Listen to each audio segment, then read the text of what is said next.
Hello, welcome back to another breaking news update. My name is Jimmy Boyd, and you were watching Boyd News. I want to thank you so much for tuning in today. I'm back with another update coming out from the war between Russia and Ukraine, and I've got lots of big news I want to share with all of you today. So, we're going to start off with the biggest headline of today coming out of Ukraine. As Ukraine came under attack by a massive barrage of missiles once again last night, we have reports that over 40 missiles were fired from the Russians, including ballistic and cruise missiles. Also, 70 drones going into Ukraine also.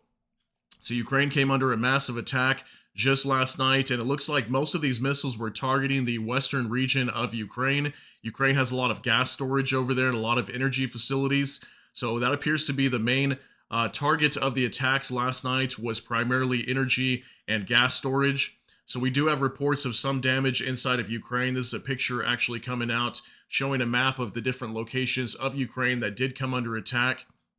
So I've got all the details to share with you guys in a video to show a massive crater inside of a village in western Ukraine in the Lviv region. We had a missile that looks like it was shot down, ended up crashing near somebody's home in a village. So I'll show you guys that here in just a little bit. We also have reports that last night Ukraine attacked the Tambov region of Russia, and apparently there was a distillery over there that produces alcohol, and alcohol is used in weapons production and also making gunpowder, so it is used for military purposes. That came under attack, and I do have video footage coming out from that area showing smoke and potentially even a fire that broke out at this facility, and I believe it took a direct hit. And we also have reports in the Volgograd region of Russia as well that there's an oil refinery over there that suffered some sort of an explosion, and a fire resulted soon after that. We don't know exactly what started that fire, but the authorities in that region were saying that this was not caused due to a UAV drone attack, so I'm not sure exactly what caused that fire at that facility. I've got so much information to dive into today, so let's go ahead and hop right into this. We're going to jump on over to X now. We don't have any mainstream news articles once again to go over. I've got lots of good X posts I can share with you guys to give you information regarding this attack inside of Ukraine. So this is from Volodymyr Zelinskys, the president of Ukraine. Another massive Russian attack in the middle of winter, and the target for the Russians remains unchanged. Our energy infrastructure, among their objectives were gas and energy facilities that sustain normal life for our people. Over 40 missiles were launched in this attack, including ballistic missiles. At least 30 were destroyed. Additionally, more than 70 Russian attack drones were launched overnight. Thanks to our air defense forces and all involved units, we've managed to maintain the functionality of our energy system. However, we must continue strengthening the capabilities of Ukraine's air shield. Promises made by partners at the NATO summit in Washington and within the Ramstein format still remain partially unfulfilled.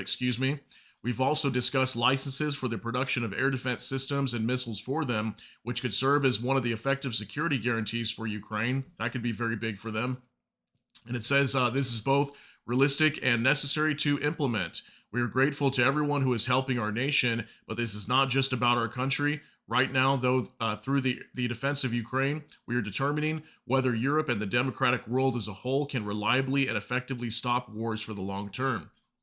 Okay, so if you notice here, he says 30 of these missiles out of 40 were shot down. And something I want to note here that maybe some people aren't paying attention to was, let's just jump back maybe 6 months ago, okay? Just 6 months ago, we were hearing that many times, more than half of these missiles, sometimes 80-90% of them were making it into Ukraine. So, if you notice, there's much less missiles that are making it into Ukraine now. And this is possibly because, Ukraine is receiving lots of air defense systems. They have been getting quite a few over the last several months especially. So that's something that I've been noticing, is a lot of these drones and missiles that enter into Ukraine, majority of them reportedly from the Ukrainian side are being shot down. So I thought that was just something to note, and that's a significant improvement for the Ukrainian military as well.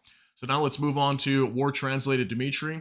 Russia launched last night another massive winter attack targeting Ukraine's energy sector, including gas infrastructure and energy facilities, with over 40 missiles. 30 were intercepted and 70 drones, according to President Zelinskys. So here's a little map to show you guys kind of the trajectory of a lot of these missiles that were incoming to the territory of Ukraine. And you can see the majority of the targets were in the Lviv region, okay? Far western Ukraine, close to the Polish border, okay?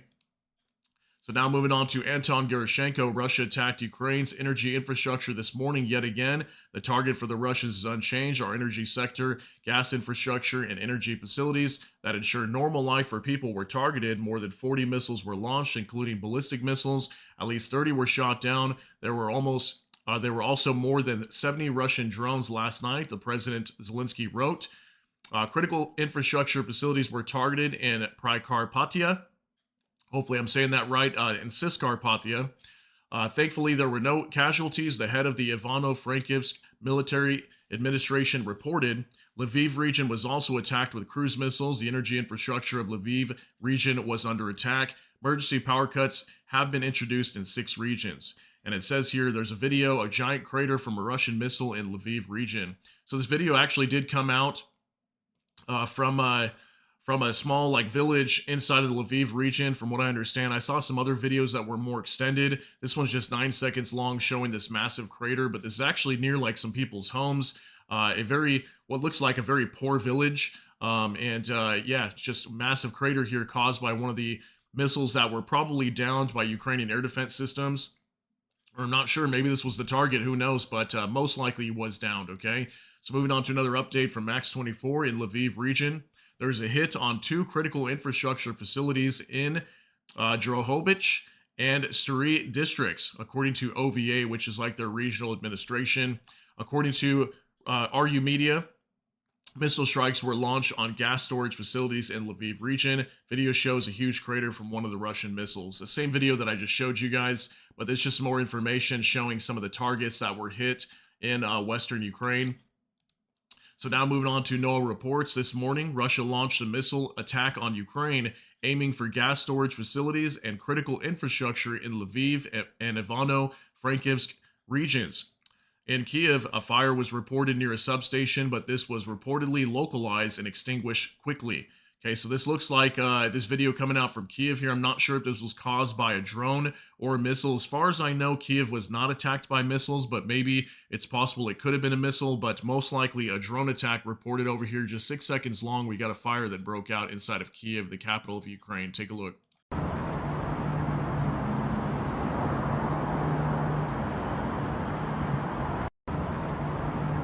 All right, so this time there is some damage and videos coming out reported after these missile attacks. The last few times we've been reporting this, there hasn't been a whole lot coming out, but I was able to find a few videos for you guys showing some damage inside of Ukraine today. Now moving on to Bliskovka. Preventative blackouts in Ukraine have been confirmed by Energy Minister Galushenko. UPD. Due to a massive Russian missile attack, emergency blackouts have been introduced in Kharkiv, Sumy, Poltava, Zaporizhia, Dnipro, and Kirovohrad regions. Okay, so a lot of regions being affected by blackouts once again. This is due to strikes on energy facilities inside of Ukraine. Okay, so it's going to be a very tough winter for the Ukrainians. Now moving on to Bliskovka.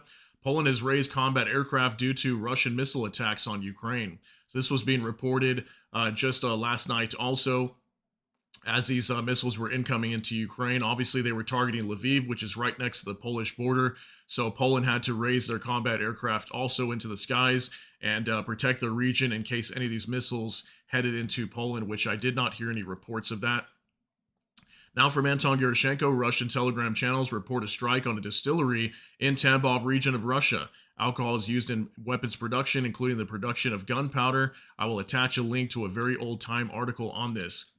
All right, so here's that report on this distillery that we heard about with a drone attack over here being reported in the Tambov region of Russia. And the Tambov region is very close to the Volgograd region, just a little bit north, also close to Voronezh as well. So I want to show you this video here of what appears to show a fire and smoke at this distillery as it took a direct hit from Ukrainian drones last night. Take a look at this.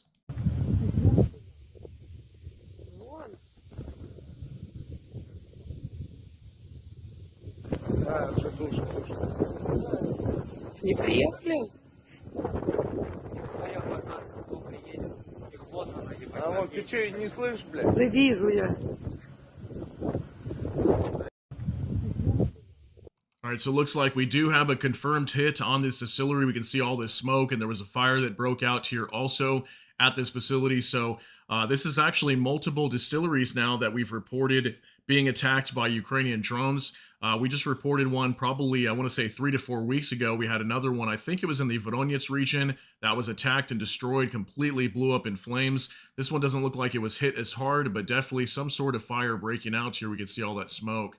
So moving on to another update now from Max24, Tambov, Russia. Okay, this is a video of the drones that were entering into Tambov region of Russia last night. Doesn't show any hits, but you're going to see some drones flying in the skies. Take a look at this.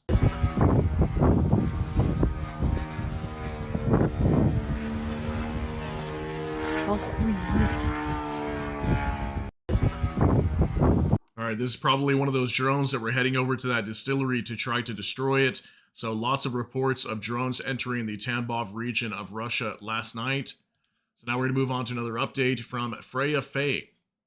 In Volgograd, an explosion and fire occurred at the Lukoil oil refinery. Apparently, a ground partisan operation was carried out at the refinery, at about 4 o'clock in the morning.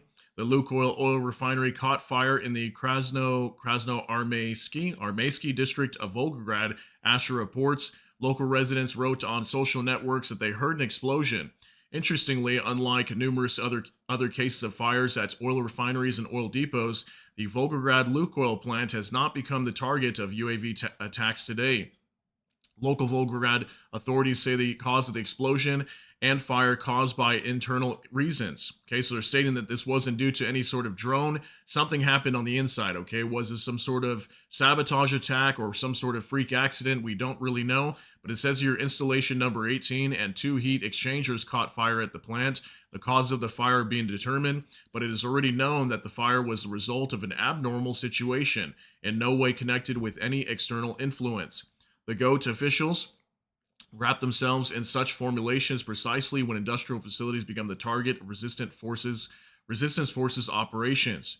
Okay, so we've got a video to show you here of the fire coming from this oil refinery. It looks like it had a pretty massive explosions and a few pictures here too. Let's take a look at this first.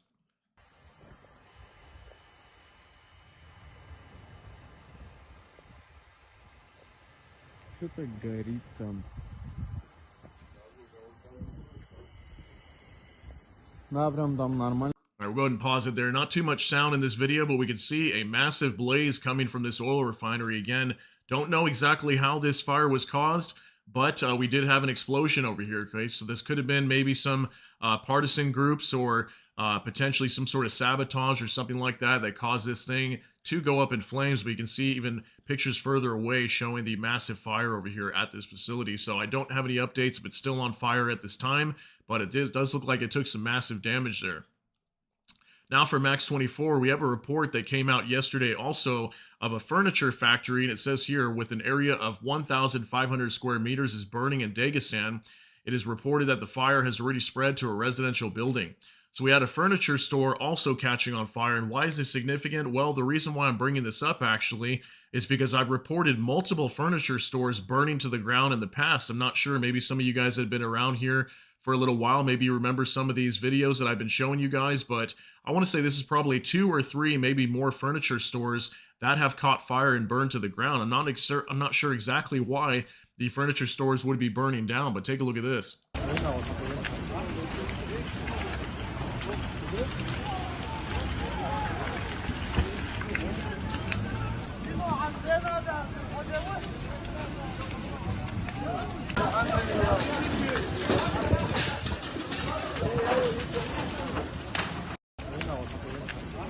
All right, very interesting, okay, because, you know, we've been hearing several times now that these furniture stores are catching on fire, burning to the ground like we see here. So I'm not sure if this has any kind of military purpose, but what we have been hearing recently is Ukraine has been attacking factories all over Russia, and the reason why they've been attacking them is the Russians are claiming these are being used, you know, for ordinary civilian purposes, but many times, you know, drones are being stored in warehouses, ammunition, things like that, for Russia's military to kind of disguise their operations. So maybe there's a possibility that this thing was attacked by drones. I don't really know, but if I do get more information on that, I'll let you guys know at a later time.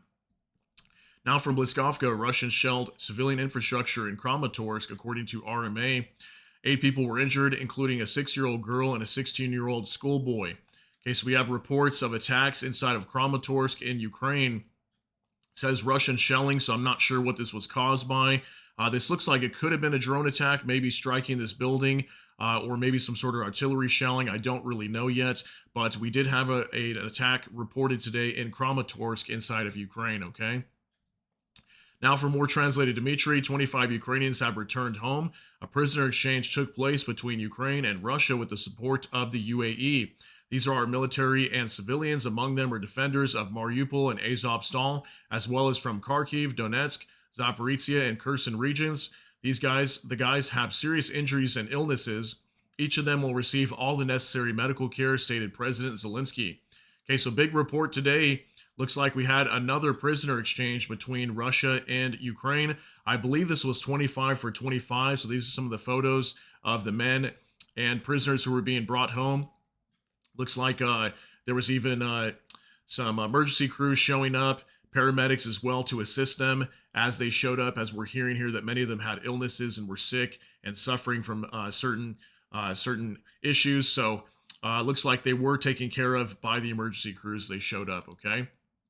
Now for more translated Dmitry, Lithuania has not ruled out the possibility of sending its troops to Ukraine. Lithuanian Foreign Minister, I'm not sure if I'm going to say this right, I think it's Kęstutis Budrys, stated that if Ukraine requests Western countries, including Lithuania, to deploy troops, Vilnius will consider the appeal. The matter will be discussed with allies. We must now discuss how this will look based on a very clear and specific position, which is also being communicated to the new U.S. administration, that Lithuania is a provider of security in the region, not just a recipient. If the issue arises, I have no doubt that the Lithuanian flag will be there. Okay, so we've been hearing for months now that Lithuania was willing to send their troops to Ukraine, especially even if the front line were to collapse. Lithuania, along with like France, several other countries were already saying they'd be willing to send their troops in there if Ukraine were to start to fall. So it looks like Lithuania is still keeping the door open and that possibility of sending troops over there. And will they be involved in this coalition of forces or contingent that gets sent to Ukraine whenever this demilitarized zone gets created, if that happens to be the case when this war ends? Possibility that Lithuania could be involved as well. Now for Max 24, Russia will supply gas to Transnistria as humanitarian aid, says head of the occupied region. Russia could have supplied gas to Transnistria before. The Moldovan authorities directly claimed that the energy crisis in the region was artificially created by Russia. Okay, so the breakaway region of Moldova in Transnistria, right now they have hardly any power, no gas for heating, and hardly any running water in some areas as well. We've been hearing this was all due to on January 1st when Ukraine cut off the natural gas flows over to Eastern Europe, which directly affected Transnistria. And now we're hearing that looks like Russia is going to be supplying some gas to Transnistria, and I'm curious how they're going to do that. How are they going to transport it in there? But it looks like they are going to be doing that and calling it humanitarian aid for the Transnistria, or the people in Transnistria, excuse me. Also from NOAA reports, situation at the Kristall oil depot used to supply fuel to the nearby Angles 2 air base as of this morning, still burning. Look at this, guys. I mean, we've been talking about this Commandant Kristall oil depot in the Saratov region in the city of Angles, close to the Angles 2 military airfield, where Russia has their strategic bomber fleet located. This oil depot being used directly for that airfield to fuel those bombers has been on fire for over a week now, okay? It's been hit 2 times. It got hit once just about 5 or 6 days ago, 7 days ago, and then just yesterday got hit again. Okay, so I've got some satellite footage also to show you guys here on this post. This is from Igor Sushko. Russia following a second attack on military jet fuel depot in Angles in 5 days. Around 10 tanks out of 52 are now destroyed. The first attack destroyed 3.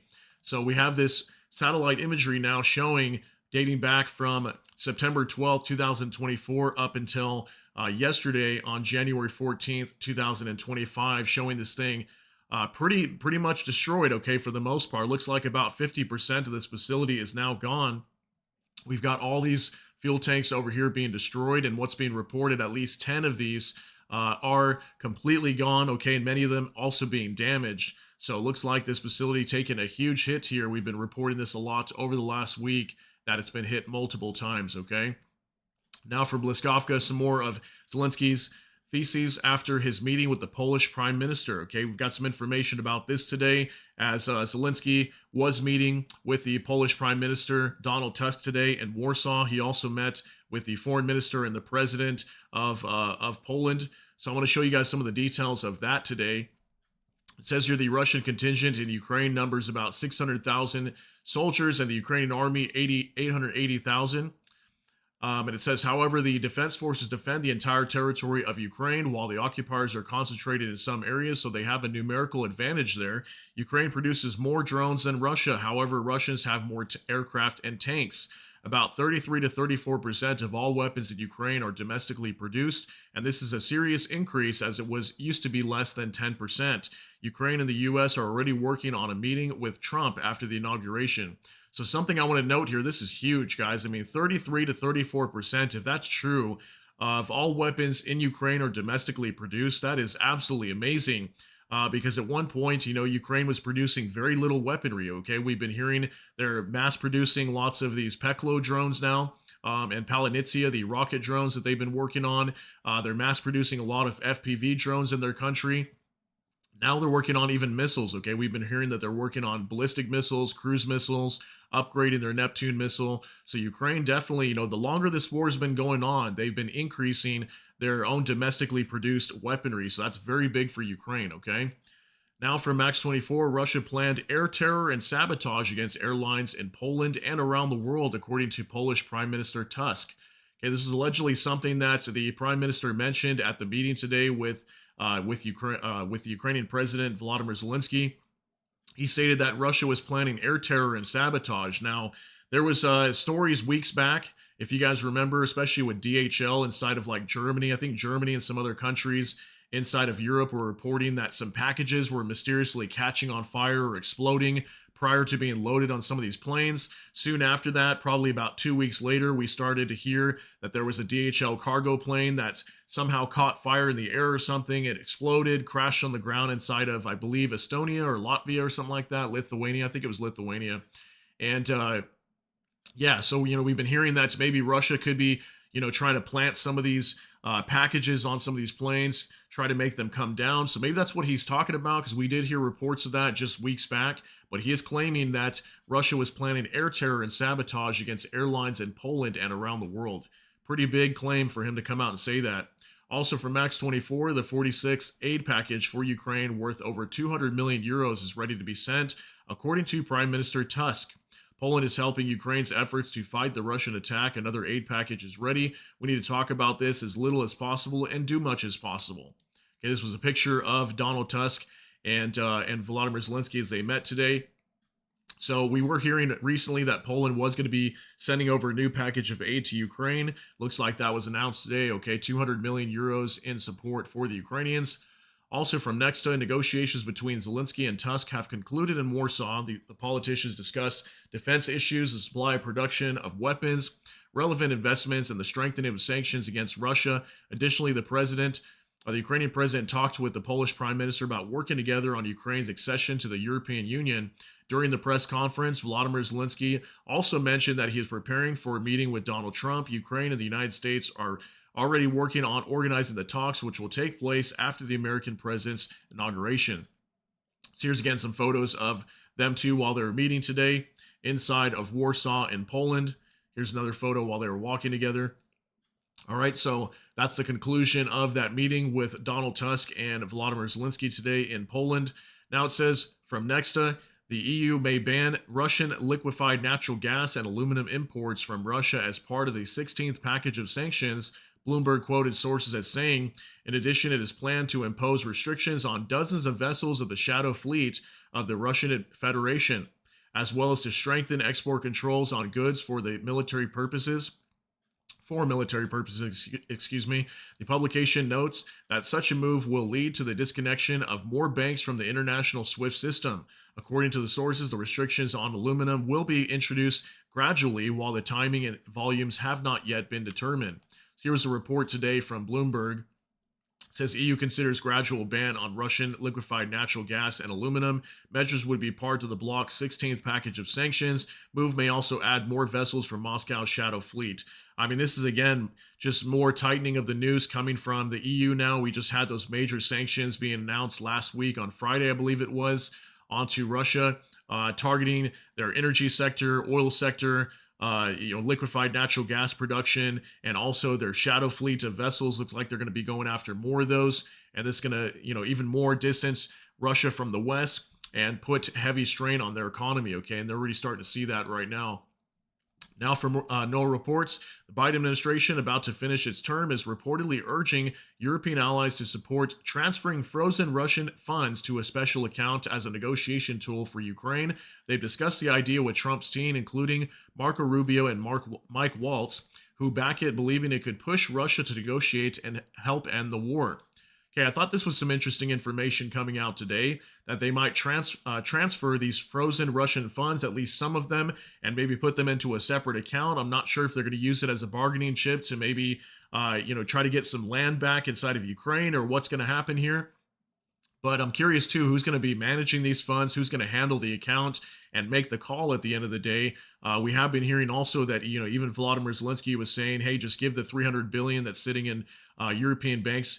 Just send it over to us, okay? Give us this money because, Russia's been devastating our country and whatnot. So it looks like they're going to try to use some of these frozen Russian assets to bargain with Russia and try to get them to come to the table. Maybe Russia wants to get some of their assets back that were taken from the start of the war. Now, from Anton Gerashenko, Russians are becoming worried about the freezing of their bank deposits as inflation in Russia keeps growing. Russian authorities deny it, which makes Russians even more anxious. Rumors that the government might limit the ability to withdraw savings have been circulating for several months. The supposed rationale for freezing these assets is that when the interest rate is finally lowered by the central bank, there will be a bank run with mass withdrawals of deposits and the inflation will skyrocket. This could be a heavy blow for the already struggling Russian economy. Whether that is actually true doesn't matter. Russians who have deposits are getting increasingly pessimistic. About 26% of Russians are concerned about the potential freeze. This is almost the total number of Russians who actually have bank deposits, about 30%. The central bank and other Russian authorities call the rumors nonsense, but Russians know very well that the stronger authorities deny something. That the stronger authorities deny something, the more likely it is to actually happen. Take the invasion of Ukraine, mobilization, and interest rate hike. Okay, so we've been hearing a lot recently that the central bank decided not to raise their key interest rate from 21% up to 23%. They decided to hold steady. Then we're also hearing that a new plan is they might freeze some of the bank deposits, especially for, richer Russians that have anything over like $13,000 in their bank or like 1.4 million rubles or more. They would freeze those deposits, anything above 1.4 million. So those were just kind of rumors, I guess, going around, is according to this information. But it looks highly likely they could be doing something like that in the future to try to stabilize the economy. They've got to come up with something to fight the inflation, and it looks like they may be freezing deposits. So if I were living in Russia right now and I had a lot of money, I would probably pull my money out of my bank account. All right, also from Liskovka, the ban on direct negotiations with Putin for Ukraine remains in force, according to the foreign minister, Andriy Sybiha. In addition, he added that Ukraine will not make concessions on the issue of the right to join NATO during future negotiations on ending the war.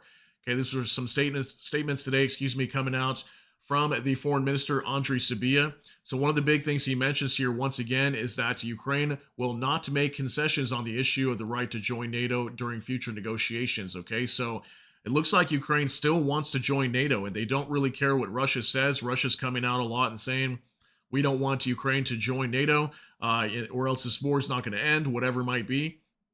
But it looks like, according to the foreign minister, they're still going to push for joining NATO. And who knows, that may come sometime this year. There could be an invitation coming out by summer. It could be a possibility. We'll have to see what happens. But these are some statements coming out today from Andriy Sybiha, the foreign minister.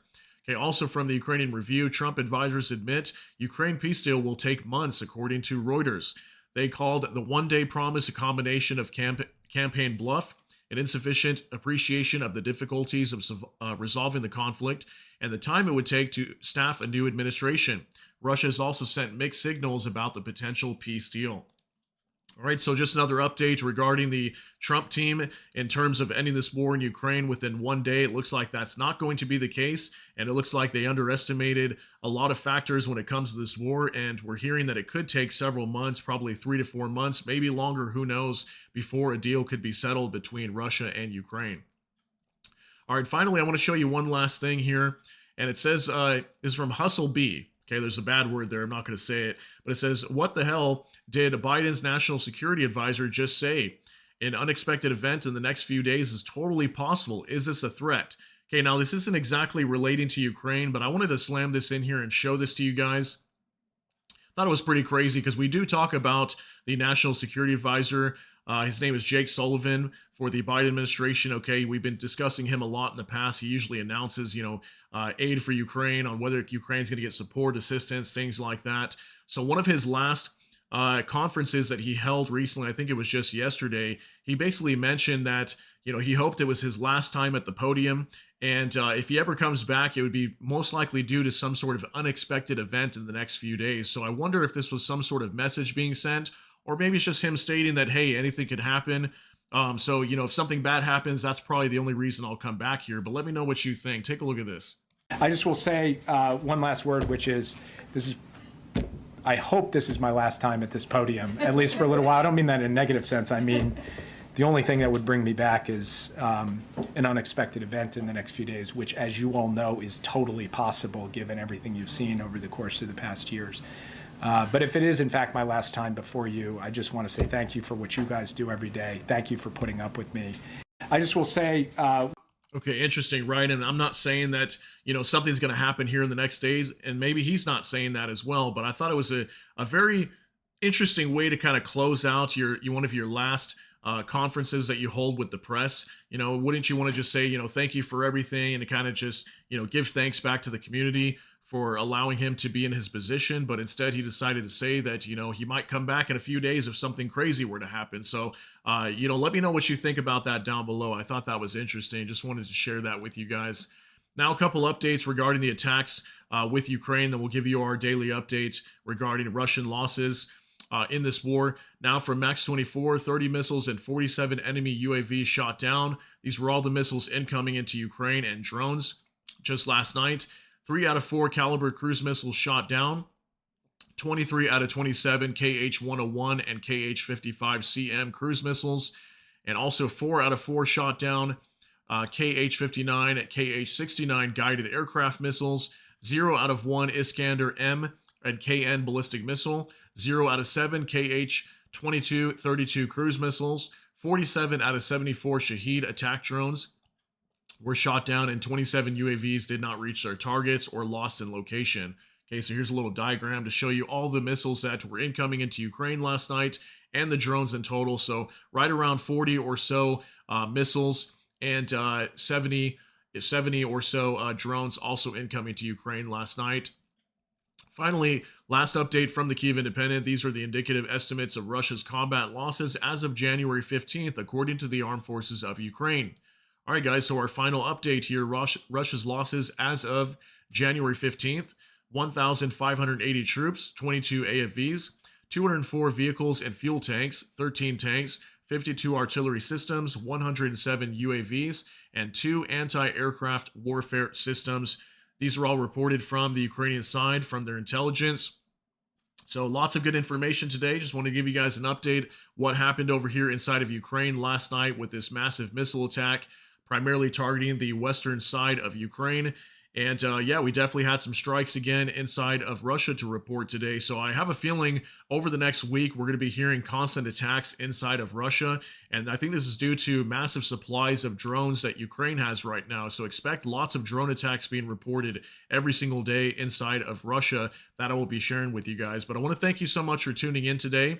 And if you got something out of this update, please smash that like button. Also, if you enjoy my content, please consider subscribing down below. Hit the notification bell. That way YouTube can notify you. With that, hope you all have a great day. Everybody take care and God bless. And we'll see you in the next one.